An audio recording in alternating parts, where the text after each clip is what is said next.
Y la música en la época contemporánea, en las letras, nos muestra muchas obras en el siglo XX y XXI, ¿no?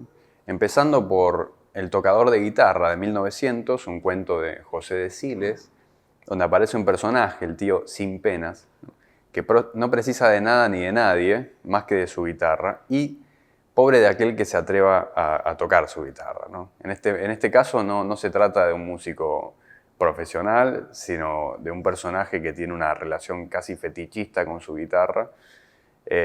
Y es interesante pensar hasta qué punto la guitarra también puede ser un sustituto emocional para más de una persona, ¿no? La metamúsica de Leopoldo Lugones, incluido en Las Fuerzas Extrañas, el libro de 1908, nos presenta a un científico loco, melómano, ¿no? Que maneja su ciencia y, bueno, él está fascinado por las ondas sonoras, ¿no es cierto? Y por lo tanto quiere adquirir un sonido que se proyecte como un rayo fulminante. Es decir, lo curioso del cuento es que nos presenta la música como un arma letal, ¿no? Y buena parte, como sucede en los cuentos de Lugones generalmente, los personajes monomaníacos terminan devorados por su propia obsesión, digamos, ¿no? En 1909 nos encontramos con El violín de Stradivarius, un cuento del ruso Nikolai Gumilov, ¿no? Nuevamente se retoma este tópico del Stradivarius, ¿no? El pueblo de Cremona es testigo del nacimiento del más delicado instrumento musical creado por el ser humano, un violín cuya fama llega hasta los confines del mundo, ¿no?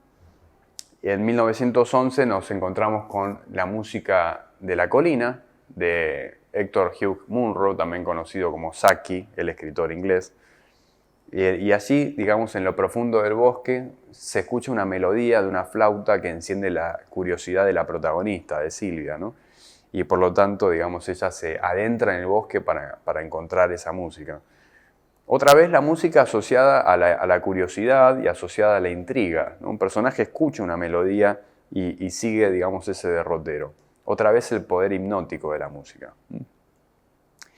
En 1913, una novela corta, probablemente de las mejores de su autor, de Thomas Mann, me refiero a La muerte en Venecia, ¿no?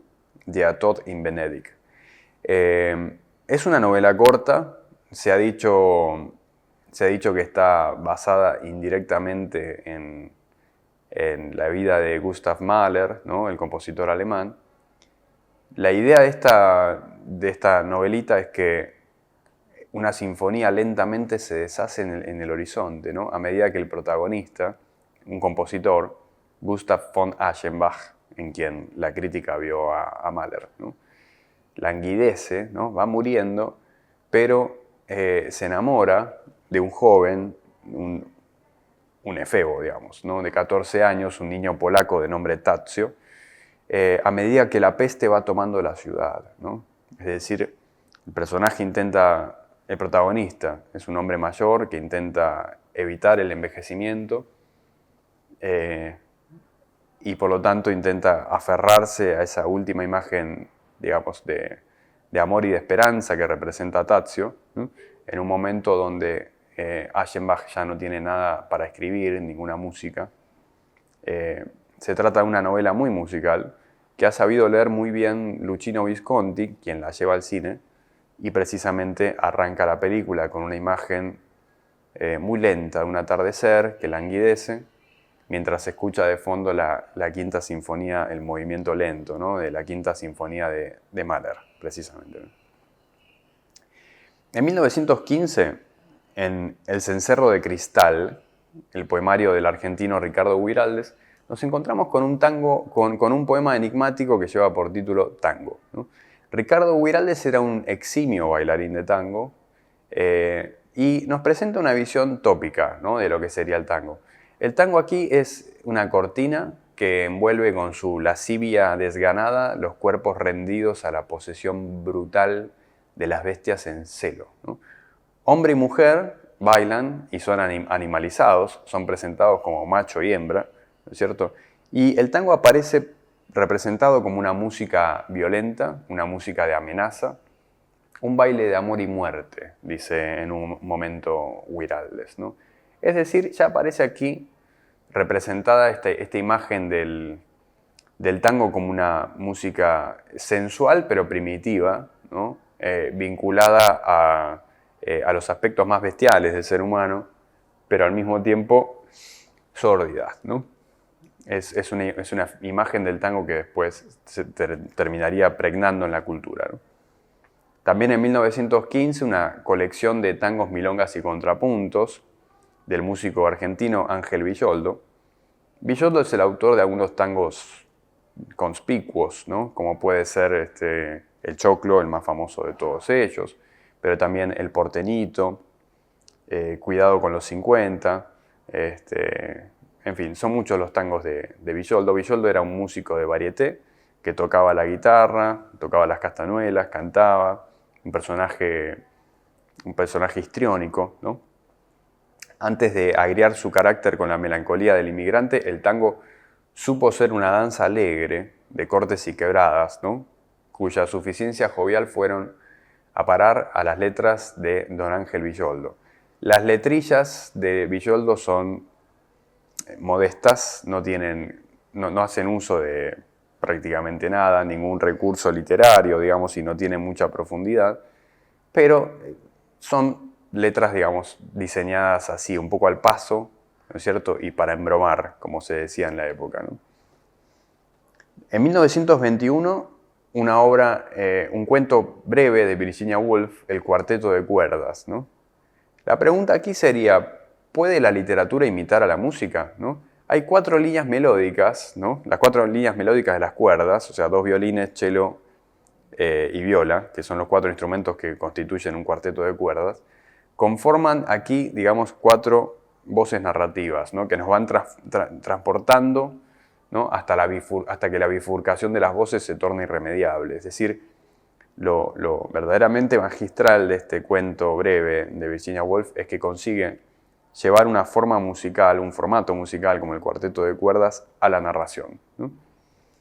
En 1921, la música de Eric Sand, un cuento de Lovecraft, que nos tiene acostumbrados generalmente a mundos oscuros, lúgubres, tenebrosos, ¿no? Aquí se trata de un vecino que toca un instrumento, ¿no? La música traspasa los muros, llega a los oídos extraños de otro vecino para deleite o tortura, digamos. Eric Sand es este viejo violista compenetrado en la vibración de su instrumento que va a encarnar el misterio de la música, ¿no? Es decir, la relación se establece en el momento en que los sonidos de este músico llegan a oídos del vecino, ¿no? En 1930, La aventura de un músico, un texto de Sergei Mintzlov, ¿no? Un autor ruso.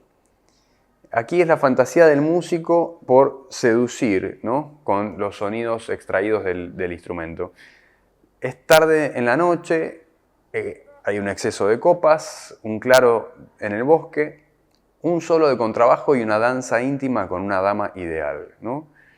El personaje despierta al día siguiente sin recordar exactamente qué hizo la noche anterior, ¿no? De manera tal que el cuento se configura como una especie de reconstrucción, ¿no? A partir de una situación vinculada a la música, ¿no? En 1930, Las nanas infantiles de Federico García Lorca, cuya poesía suele, digamos, reincidir en el mundo infantil. Recordemos, por ejemplo, el romance de La Luna Luna, donde un niño muere tras ser perseguido por la luna que lo alumbra con su luz mortecina, ¿no? En este caso, bueno, las nanas infantiles de García Lorca son canciones de cuna que llevan, ¿no? Donde van siglos y siglos de alegrías y tristezas que el pueblo va registrando de a poco, ¿no? La pregunta es, ¿sabrá una madre que arrulla a su hijo todo lo que transmite una melodía inocente diseñada para adormecer a los niños? Estas canciones de cuna a veces son antiquísimas, ¿no es cierto? Y en las canciones de cuna también va, por supuesto, el acervo de la cultura, ¿no?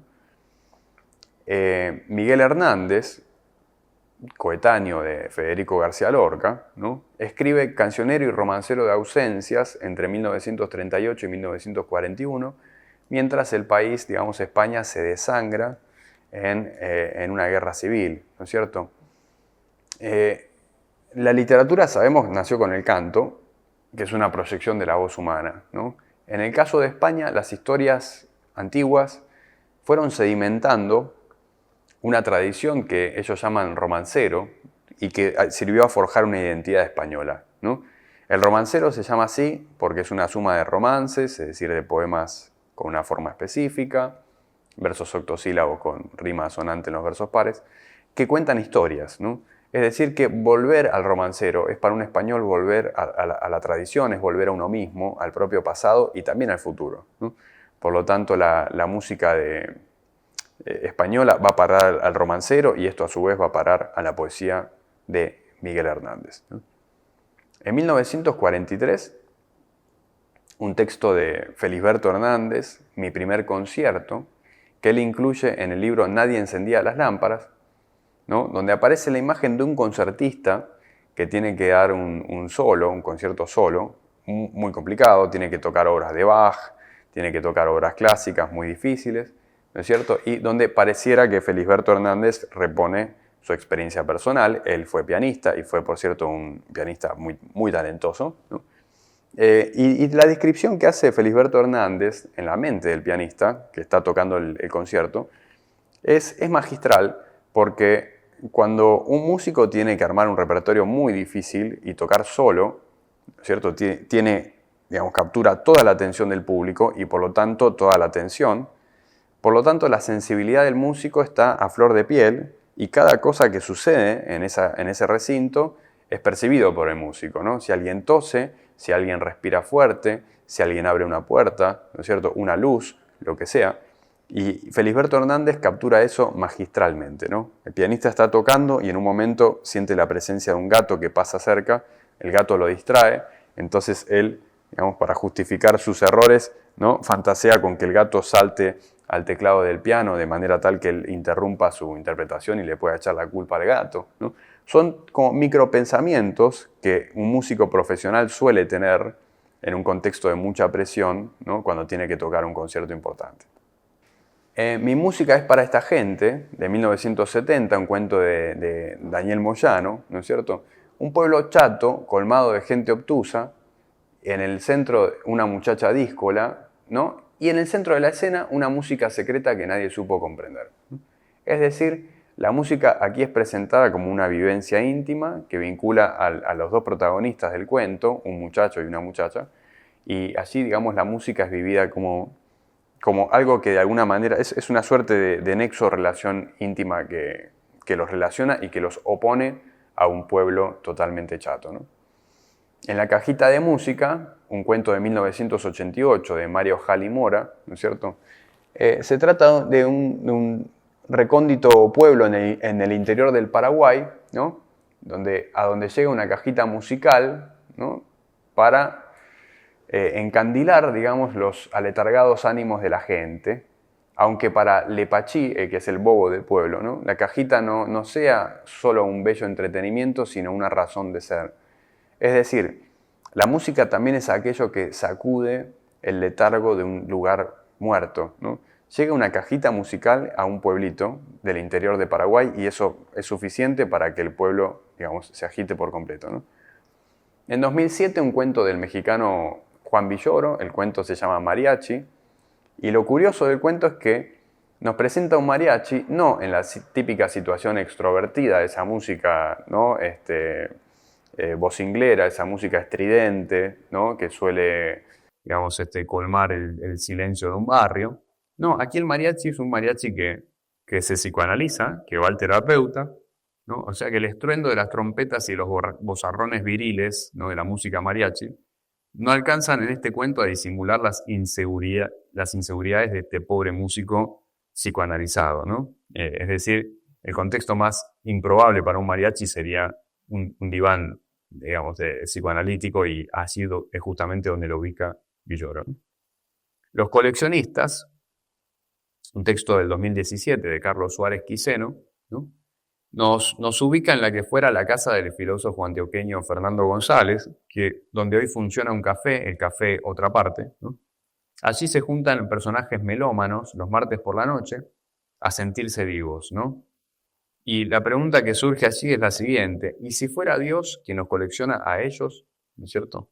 Es decir, el espacio donde vivió Fernando González sirve de reflexión para pensar sobre la melomanía, ¿no es cierto? Y esta idea de coleccionar o de contener arte, digamos, en un espacio reducido, ¿no? Y por último, en esta colección, dos cuentos, ¿no? Canción de Mayo de 2017 de Nubia Amparo Mesa, ¿no es cierto? Eh, en una rara elección, ¿no? Los niños en un colegio prefieren llorar con la canción que los pone tristes a cantar aquella otra del trencito, ¿no? Y entonces su maestro les explica, cada gota de lluvia es una nota musical que repetida conforma un canto de llamado a la vida, ¿no? Y por último, en 2019, Montserrat Rodríguez Ruelas escribió un cuento que se llama Blues, ¿no? Allí es interesante como el motivo del blues, una música por lo general triste, ¿no? Es utilizada, se escucha el ladrido de un perro, hay una ventana abierta, el teclado del piano y el recuerdo doloroso de los padres que se han ido, ¿no? Es decir, la protagonista se sienta al piano y da un concierto para nadie, ¿no? Y donde se evoca la tristeza azul por la leche derramada. Es decir, con muy pocos elementos aquí la autora Montserrat Rodríguez Ruelas consigue evocar el clima del blues, ¿no es cierto? Que en este caso vinculado a la tristeza por la ausencia de los padres que se han perdido.